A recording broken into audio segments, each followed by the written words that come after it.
1 Coríntios 12. Ora, acerca dos dons espirituais, irmãos, eu não quero que sejais ignorantes. Vós sabeis que, ainda quando gentios, fostes levados aos ídolos mudos, assim como fostes conduzidos.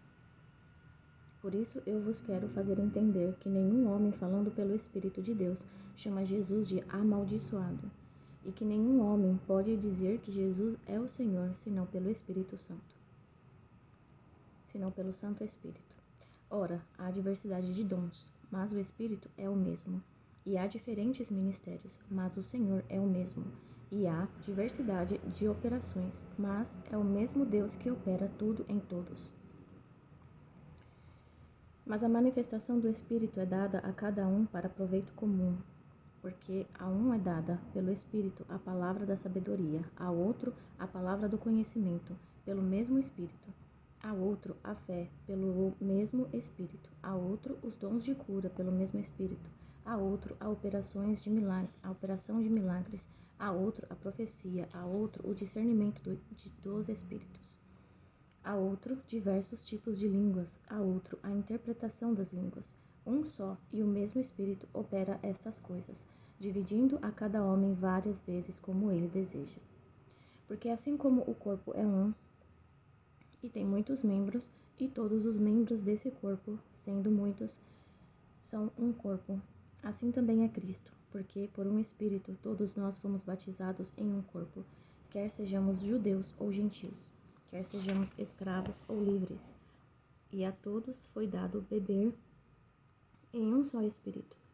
Pois o corpo não é um membro, mas muitos. Se o pé disser, por que eu não sou mão? Eu não sou do corpo. Não é, portanto, do corpo? Se o pé disser, por que eu não sou mão? Eu não sou do corpo. Não é, portanto, do corpo? E se a orelha disser, porque eu não sou o olho, eu não sou do corpo, não é, portanto, do corpo? Se todo o corpo fosse olho, onde estaria o ouvido? Se todo fosse ouvido, onde estaria o olfato? Mas agora Deus colocou cada um dos membros do corpo no corpo como lhe agradou. E se todos eles fossem um só membro, onde estaria o corpo? Mas agora eles são muitos membros, mas um só corpo. E o olho não pode dizer à mão, eu não tenho necessidade de ti, nem ainda a cabeça aos pés, eu não tenho necessidade de vós. Antes, os membros do corpo, que parecem ser os mais fracos, são os mais necessários. E os membros do corpo, que pensamos ser os menos honrosos, a esses concedemos abundante honra, e as nossas partes íntimas são tratadas com maior decoro. Porque nossas partes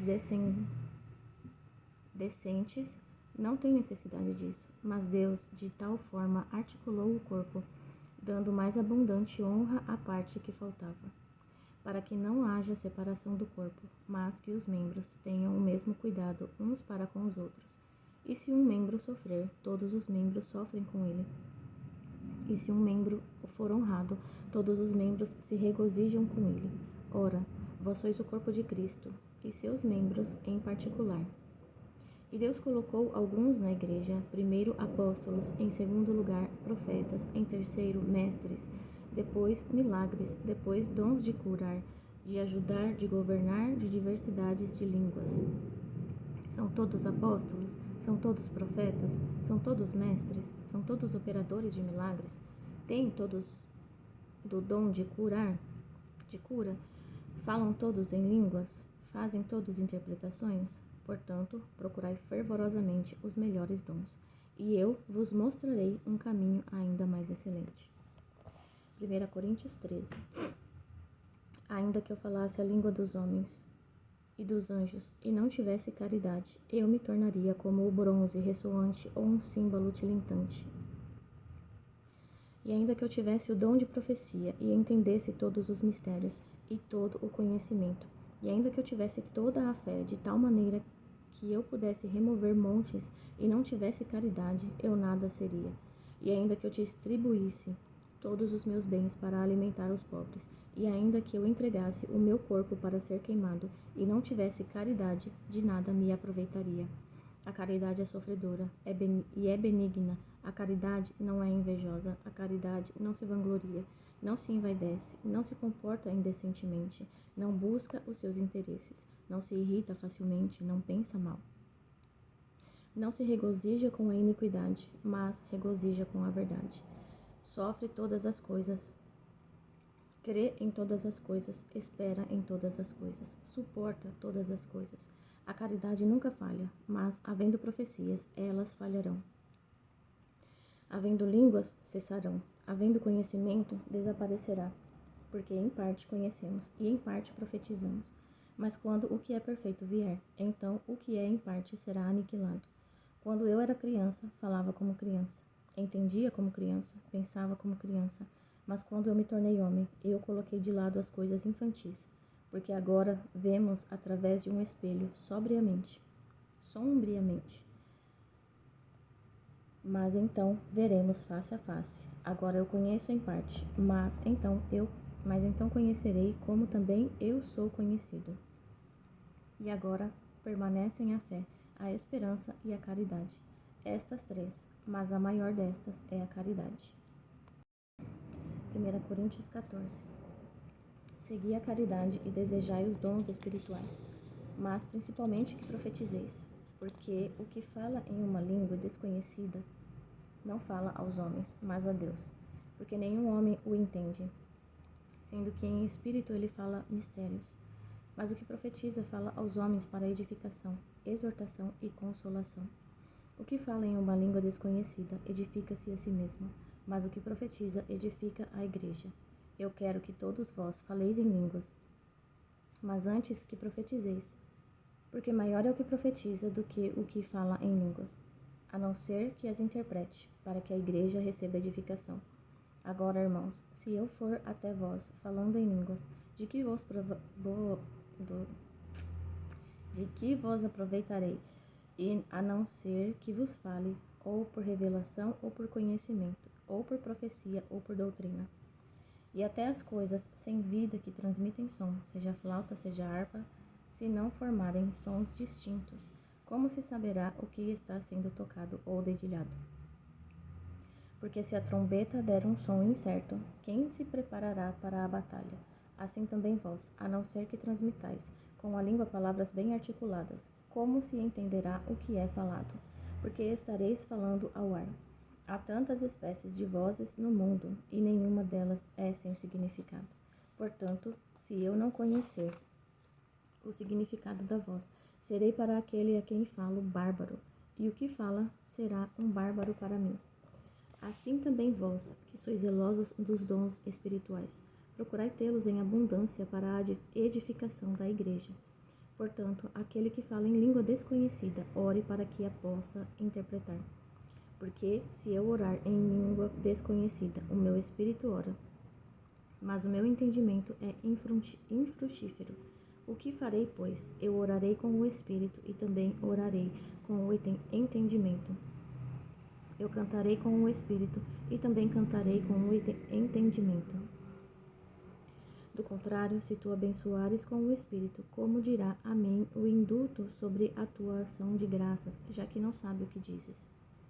Porque realmente tu dás bem as graças, mas o outro não é edificado. Eu agradeço ao meu Deus, que falo nas línguas do que vós todos. Todavia, eu antes quero falar na igreja 5 palavras no meu entendimento, para que, pela minha voz, eu possa também ensinar aos outros, do que 10.000 palavras em língua desconhecida. Irmãos, não sejais crianças no entendimento. Na malícia, sede crianças, mas no entendimento sede homem. Na lei está escrito, através de homens, de outras línguas e por outros lábios eu falarei a este povo, e ainda por todos os que não me ouvirem, diz o Senhor. Portanto, as línguas são um sinal, não para os que creem, mas para os que não creem. Mas a profecia não serve para os que não creem, mas para os que creem. Se, pois, toda a igreja se congregar em um lugar, e todos falarem em línguas, e entrarem aqueles que são iletrados, ou os incrédulos, não dirão que estáis loucos? Mas se todos profetizarem, e entrar um que não crê e um iletrado, por todos é convencido, por todos é julgado. E assim os segredos do seu coração ficarão manifestos, e assim, prostrando-se sobre a sua face, ele adorará a Deus, relatando que Deus está verdadeiramente entre vós. Como é então, irmãos, quando vos reunis, cada um de vós tem um salmo, tem uma doutrina, tem uma língua, tem uma revelação, tem uma interpretação, que todas as coisas sejam feitas para a edificação. Se algum homem falar em uma língua desconhecida, que seja por 2, ou no máximo em 3, e a seu turno, e que alguém interprete. Mas se não houver intérprete, permaneça em silêncio na igreja e fale consigo mesmo e com Deus. E falem 2 ou 3 profetas, e os outros julguem. Se alguma coisa for revelada ao outro que está assentado, o primeiro permaneça em silêncio, porque todos vós podeis profetizar um após o outro, para que todos aprendam e todos sejam consolados. E os espíritos dos profetas estão sujeitos aos profetas. Porque Deus não é o autor da confusão, mas da paz, como em todas as igrejas dos santos. Vossas mulheres estejam em silêncio nas igrejas, porque não lhes é permitido falar, mas estejam sujeitas à obediência, como também diz a lei. E se elas desejarem aprender alguma coisa, perguntem a seus maridos em casa, porque é vergonhoso que as mulheres falem na igreja. Porventura, a palavra de Deus partiu de vós ou somente chegou até vós? Se algum homem pensa ser profeta ou espiritual, reconheça que as coisas que eu vos escrevo são mandamentos do Senhor. Mas se algum homem o ignora, é ignorado. Portanto, irmãos, desejai arduamente profetizar e não proibais falar em línguas. Todas as coisas sejam feitas decentemente e com ordem. 1 Coríntios 15. Além disso, irmãos, eu vos declaro o evangelho que vos tenho pregado, o qual também recebestes e no qual também estáis firmes, pelo qual também sois salvos, e se os guardardes na memória se o guardardes na memória o que vos preguei, se não crestes em vão, porque eu vos entreguei primeiramente o que também recebi, como Cristo morreu por nossos pecados, de acordo com as Escrituras, e que foi sepultado, e que ele ressuscitou ao terceiro dia, de acordo com as Escrituras, e que ele foi visto por Cefas, e então pelos 12. Após isto, ele foi visto por cerca de 500 irmãos de uma vez, dos quais grande parte permanece até agora, mas alguns já dormem. Após isto, ele foi visto por Tiago, então por todos os apóstolos. E por último de todos, ele também foi visto por mim, como a alguém nascido fora do tempo devido. Porque eu sou o menor dos apóstolos, que não sou digno para ser chamado apóstolo, porque eu persegui a igreja de Deus. Mas pela graça de Deus sou o que sou, e a sua graça que foi concedida a mim não foi em vão. Mas eu trabalhei muito mais do que todos eles. Todavia não eu, mas a graça de Deus que está comigo. Portanto, quer seja eu ou eles, assim nós pregamos, e assim tem escrito. Ora, embora se pregue que Cristo ressuscitou dos mortos, como dizem alguns dentre vós, que não há ressurreição de mortos. Mas se não há ressurreição de mortos, então Cristo não ressuscitou. E se Cristo não ressuscitou, então é vã a nossa pregação, e também é vã a vossa fé. Sim, e somos considerados como falsas testemunhas de Deus, pois testificamos de Deus que ressuscitou a Cristo, ao qual ele não ressuscitou, se é que os mortos não ressuscitam. Porque se os mortos não ressuscitam, então Cristo não ressuscitou. E se Cristo não ressuscitou, a vossa fé é vã, e ainda estáis nos vossos pecados. E também os que dormiram em Cristo pereceram.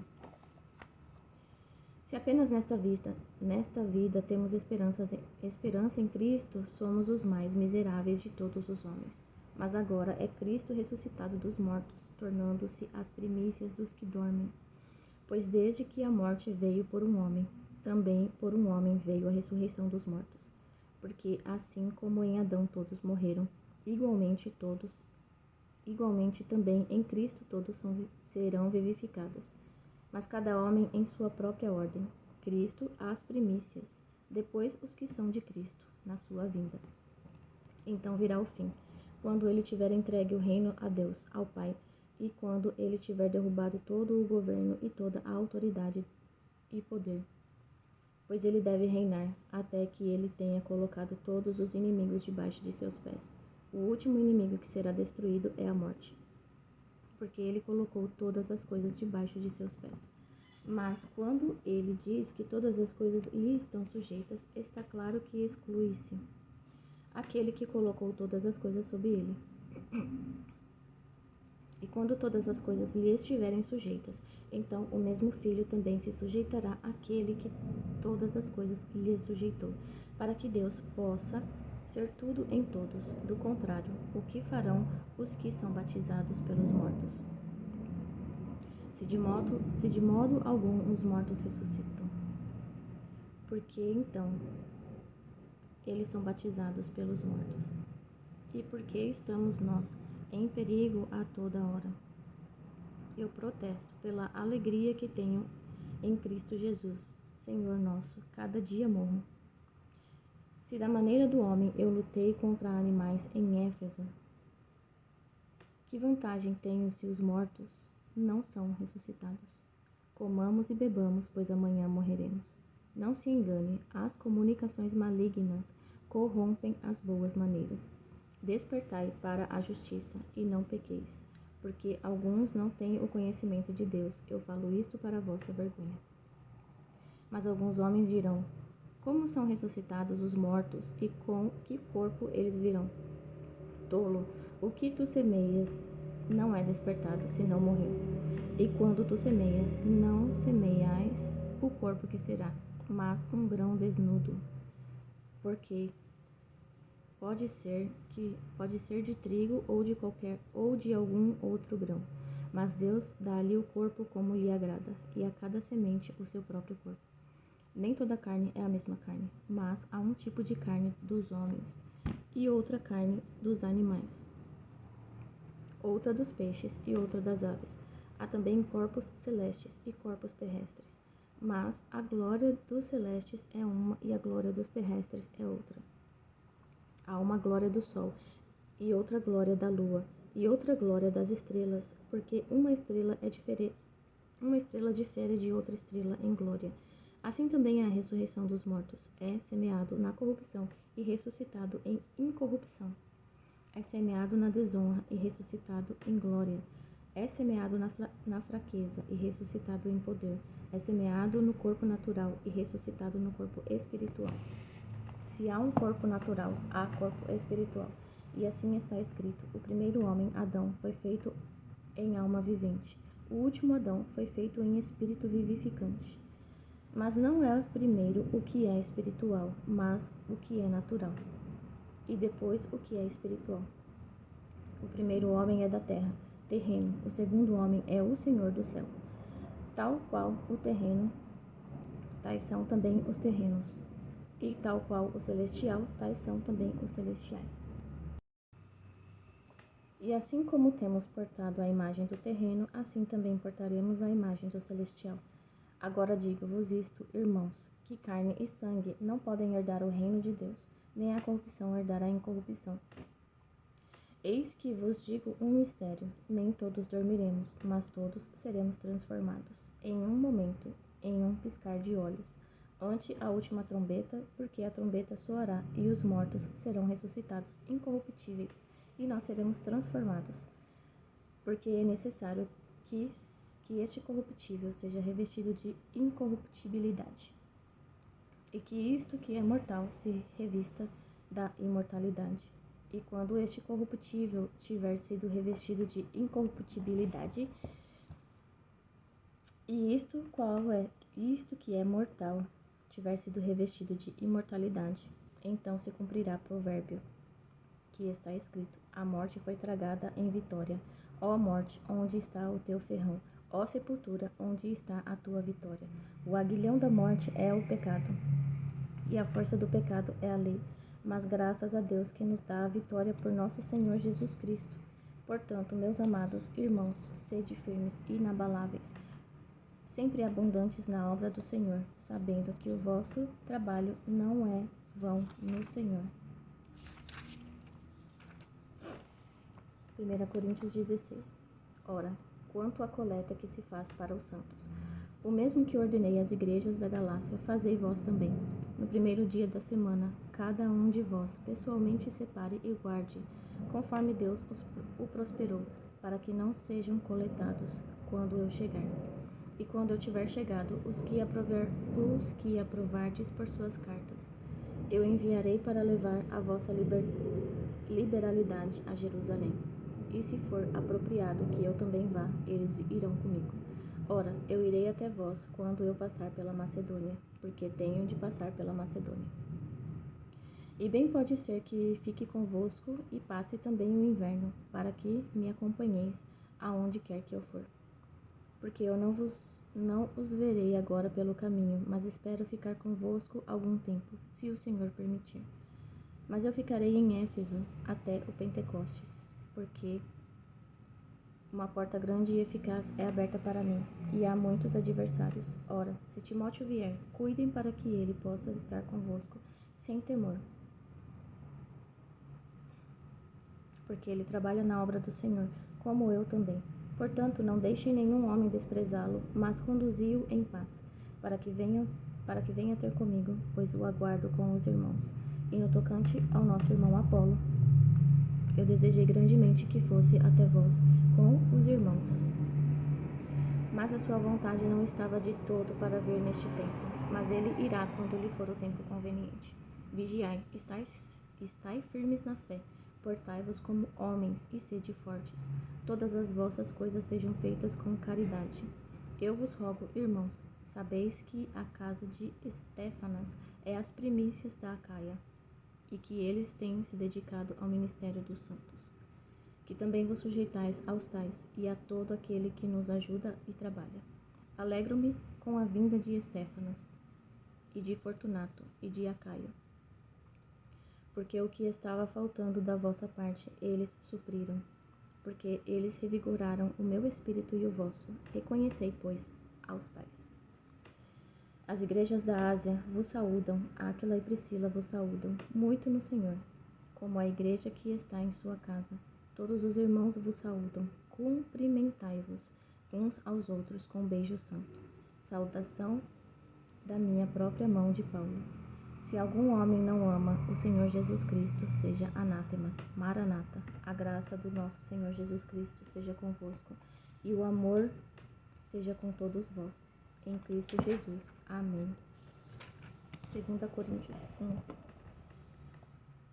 Paulo, um apóstolo de Jesus Cristo pela vontade de Deus, e Timóteo, nosso irmão, à igreja de Deus que está em Corinto, com todos os santos que estão em toda a Acaia. Graça seja convosco e a paz de Deus, nosso Pai, e do Senhor Jesus Cristo.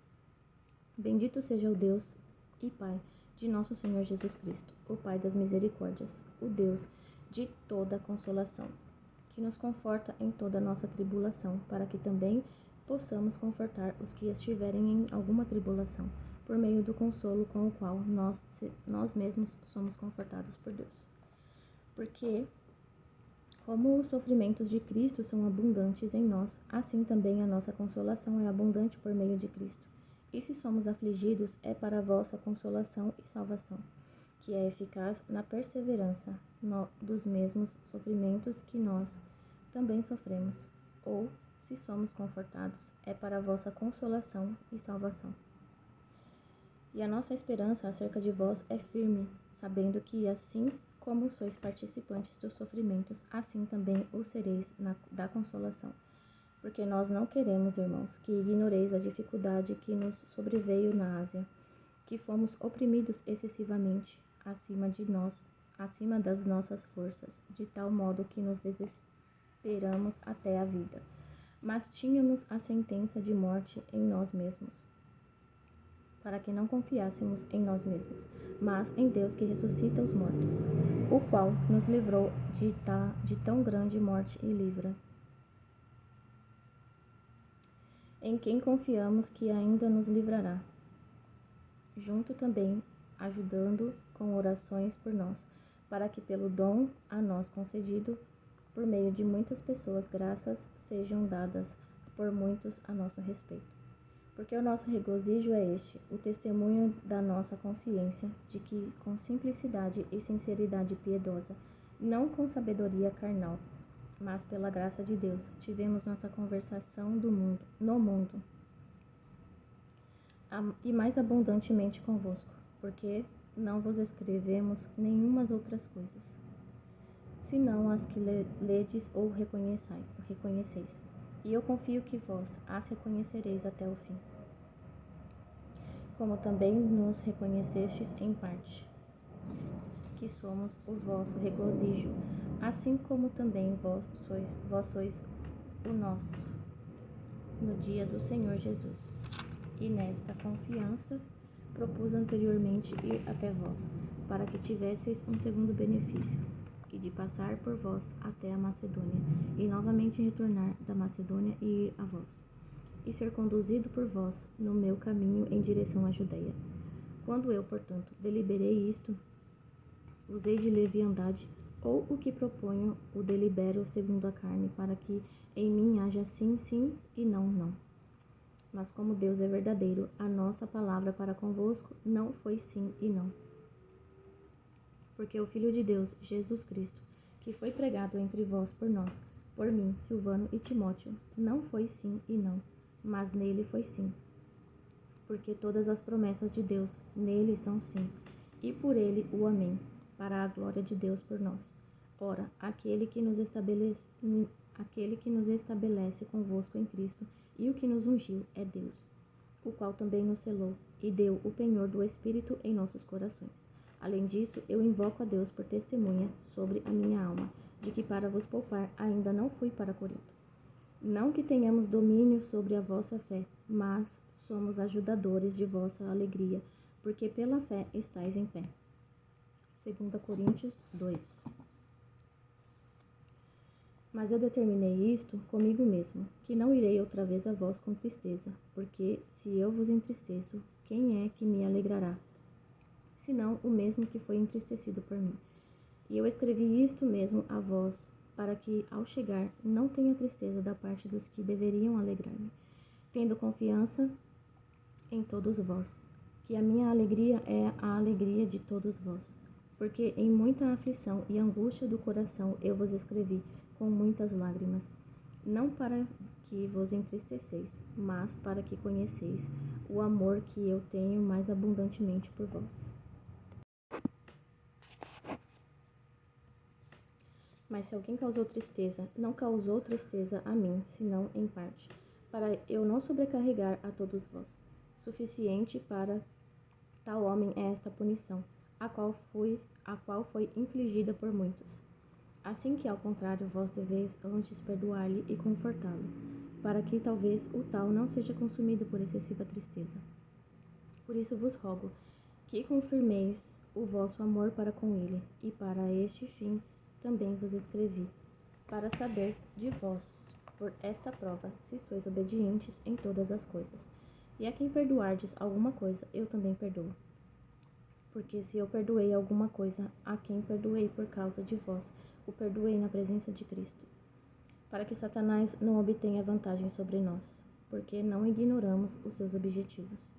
Além disso, quando eu cheguei a Troade para pregar o Evangelho de Cristo, e uma porta foi aberta para mim pelo Senhor, eu não tive descanso no meu espírito, porque eu não encontrei Tito, meu irmão. Mas ausentando-me deles, parti dali para a Macedônia, agora graças a Deus, que sempre nos faz triunfar em Cristo e faz manifesto o cheiro de seu conhecimento por meio de nós em todo o lugar. Porque somos para Deus uma doce fragrância de Cristo nos que são salvos e nos que perecem.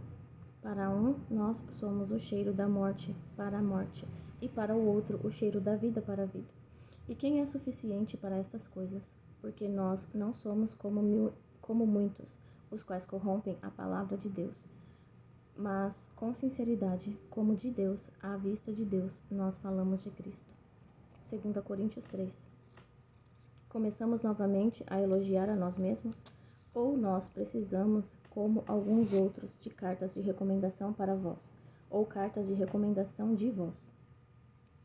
Vós sois a nossa carta escrita em nossos corações, conhecida e lida por todos os homens, porquanto vós sois manifestamente declarados para ser a carta de Cristo, ministrada por nós e escrita, não com tinta, mas com o Espírito de Deus vivo, Espírito do Deus vivo, não em tábuas de pedra, mas nas tábuas de carne do coração. E tal confiança nós temos através de Cristo em Deus, não que sejamos suficientes por nós mesmos, mas pensar alguma coisa como de nós mesmos.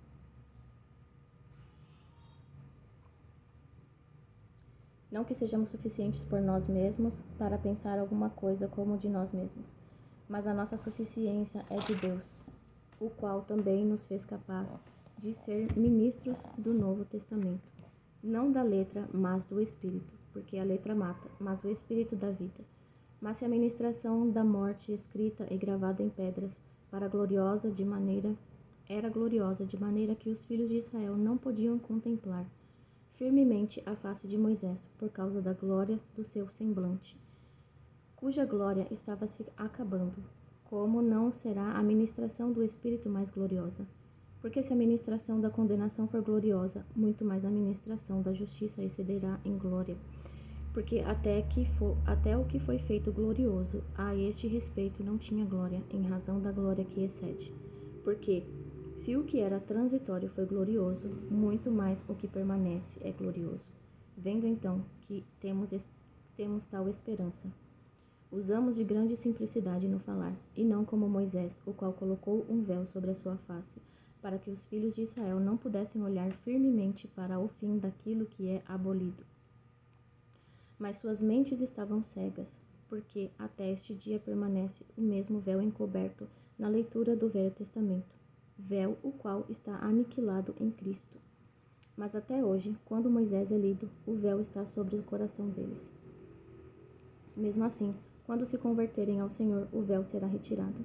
Ora, o Senhor é o Espírito, e onde o Espírito do Senhor está, aí está a liberdade. Mas todos nós, com a face descoberta, contemplando como em um espelho a glória do Senhor, somos transformados à mesma imagem de glória em glória, como pelo Espírito do Senhor.